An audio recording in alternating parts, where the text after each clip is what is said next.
Hi everybody, it's week 3, and this week I brought my Christmas tree with me. Well, isn't this a nice Christmas tree? And watch, I can even light it up. So I got my Christmas tree all decorated, and I even got a whole bunch of gifts wrapped. So I'm going to put these under my tree. Well, that one works pretty good. What am I going to do with this one though? It looks like there's just no room. It's kind of like there was no room for Jesus in the inn. And sometimes I want you to think about, sometimes Christmas we get so caught up in all the other things that are going on with Christmas, and do we really remember what the real reason is? And do we leave room for Jesus in our lives and in our hearts and in our celebrations at Christmas? So I encourage you, whether you have a little tree like this or a great big one, make sure that you leave room in your life and in your celebration for Jesus. Now I also see in the corner here I've got all of the nativity set up here. And so I want to finish the story that we left off last week. And if you remember last week, we finished up with the shepherds came and they visited and they saw, and then they went and told everybody else around. Well, we're going to go back into another story in the Bible in Matthew. Matthew chapter 2.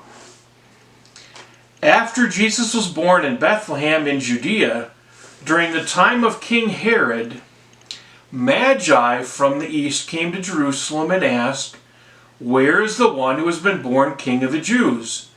We saw his star when it rose and have come to worship him." Well, we know those Magi as, what do we call them? Well, traditionally we call them the 3 wise men.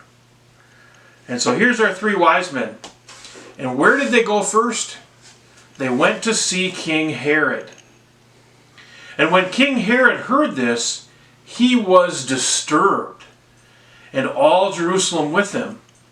When he had called together all the people's chief priests and teachers of the law, he asked, "Where is the Messiah to be born?" "In Bethlehem in Judea," they replied, "for this is what the prophet has written. Way back in Micah it was written, 'But you, Bethlehem, in the land of Judah, and by no means least among the leaders of Judah, for out of you will come a ruler who will shepherd my people Israel.'" That was said way back in the Old Testament.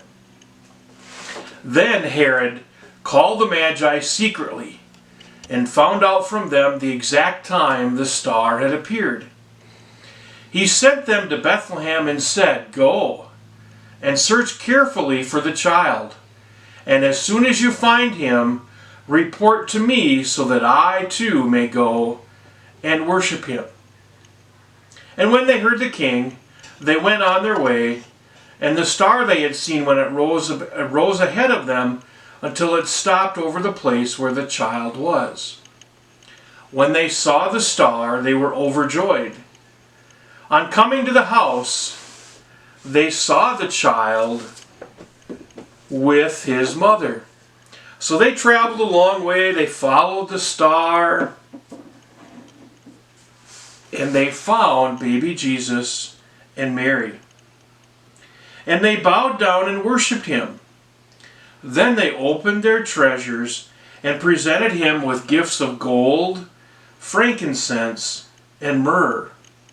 And having been warned in a dream not to go back to Herod, they returned to their country by another route. So they're not going to go back the same way. They're going to go this way and return back to their country.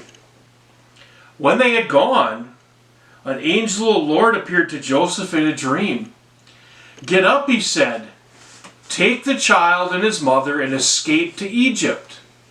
Stay there until I tell you, for Herod is going to search for the child to kill him." So he got up, took the child and his mother during the night, and left for Egypt. So let's put baby Jesus right in the cart.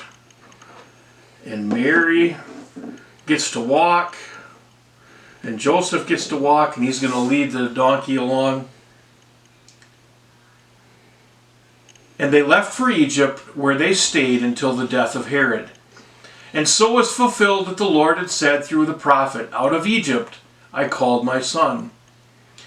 When Herod realized that he had been outwitted by the Magi and they didn't come back and talk to him, he was furious. And he gave orders to kill all the boys in Bethlehem and its vicinity who were 2 years old and under, in accordance with the time he had learned from the Magi. Then what was said through the prophet Jeremiah was fulfilled. A voice is heard in Ramah, weeping in great mourning, Rachel weeping for her children and refusing to be comforted, because they are no more. But was baby Jesus killed? No, because he was taken over to Egypt by his father and his mother based on a dream that Joseph had, that an angel came to him. I hope that you enjoy your Christmas season this year, and I hope you remember the real reason that we celebrate Christmas. Now, I do have a couple of announcements for you. First of all, this week is the last week to go shopping in the store. You need to have your orders in by Friday. If we don't get your order by Friday, the store is going to be closed, and then it won't be again until the end of CBC this year. The other announcement is, make sure you check out those challenges, because right now you would have a really good chance to win the big prize, because I don't have any entries in the challenges. So do those challenges, the memory verse, the reading, and the physical challenge, so that you can get your name in the hat for our drawings when we come back together. You guys have a great week, and have a great Christmas.